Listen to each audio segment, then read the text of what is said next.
আমি আমার স্ত্রীকে বলে গিয়েছিলাম, ওগো স্ত্রী, যদি কোনো কন্যা সন্তান জন্মগ্রহণ করে তাকে মাটির নিচে দাফন করে ফেলবা।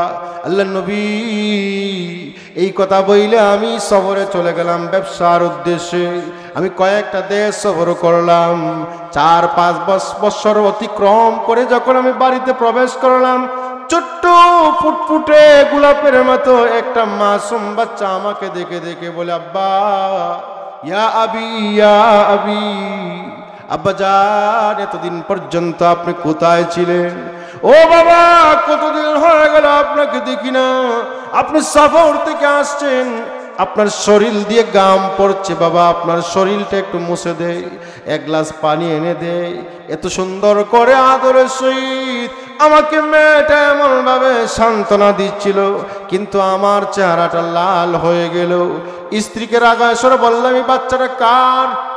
স্ত্রী বুঝে ফেলেছে আমার অবস্থা দেখা, সঙ্গে সঙ্গে আমার কদম ধরে বলে, স্বামী আমার, এবারের মতো বাচ্চাটাকে ক্ষমা করে দেন। আপনার পরিচয় দিয়া এই কন্যাটাকে আমি বড় করব না, এই কন্যাটাকে আমি অন্য পরিচয় দিয়ে বড় করব। তাকায় দেখেন না কত সুন্দর ফুটফুটে বাচ্চা।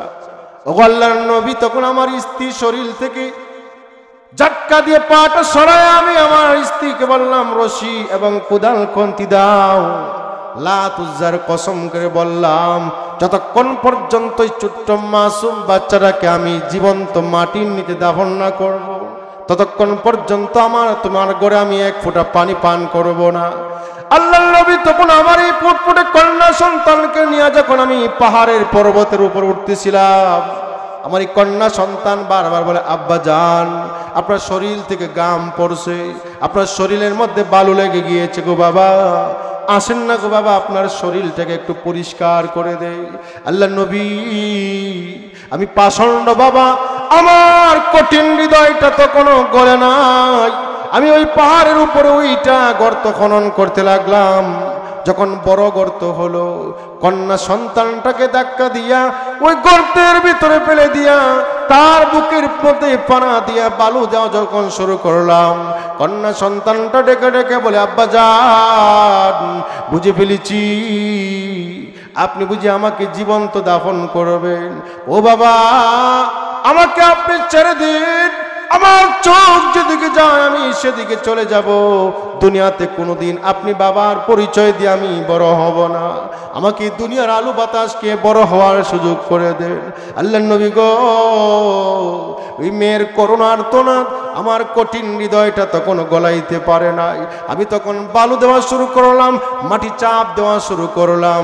চাপ দেওয়া অবস্থায় আমার একটা আঙ্গুল মেয়ে ধরে ফেললে, বলল, আব্বা জান, যদিও আজকে কেউ দেখলো না, হাসরের ময়দানে আমি আমার মহান আহকামুল হাকামিন আল্লাহর সামনে আপনার বিরুদ্ধে আসামির কাঠ গড়ায় দাঁড়ায় জবাব দিতে চাইব, আপনাকে বিচারের কাঠ গড়ায় দাঁড় করাবো। ও নবীজি, দাফন করার পরে মেয়ের চিৎকারটা যেন আমার কর্ণকোহরে বেজে উঠছে, আমার হৃদয় আত্মাকে কেঁপে উঠলো। ও আল্লাহর নবী, আমার পছন্দ হৃদয়টা তখন মোমের মতো গলে উঠলো। তখন চিন্তা করলাম, আমি এখন কি করতে পারি? আপনার দরবারে এসে মুসলমান হলাম, আমার বিশ্বাস আমার আল্লাহ সব গুনাহ মাফ করলেও আমার এত বড় গুনাহ আল্লাহ মাফ করবেন না। জিবরাইল আলাইহিস সালাম আল্লাহর নবীর কানে কানে বলেন, ওগো নবীজি, আপনি দাহিয়াতুল কলবিকে জানায় দেন, আল্লাহ তাআলা তার এই গুনাহটাও মাফ করে তাকে আল্লাহ পবিত্র ঘোষণা করে দিছে। এই জন্য মুসলমান ভাইরা আমার বলতেছিলাম, আল্লাহ তাআলা বলেছেন, কাদ আফলাহাল মুমিনুন। আমার আল্লাহ বলেন, যারা ইমানদার তারা সফল কাম হয়ে গিয়েছে।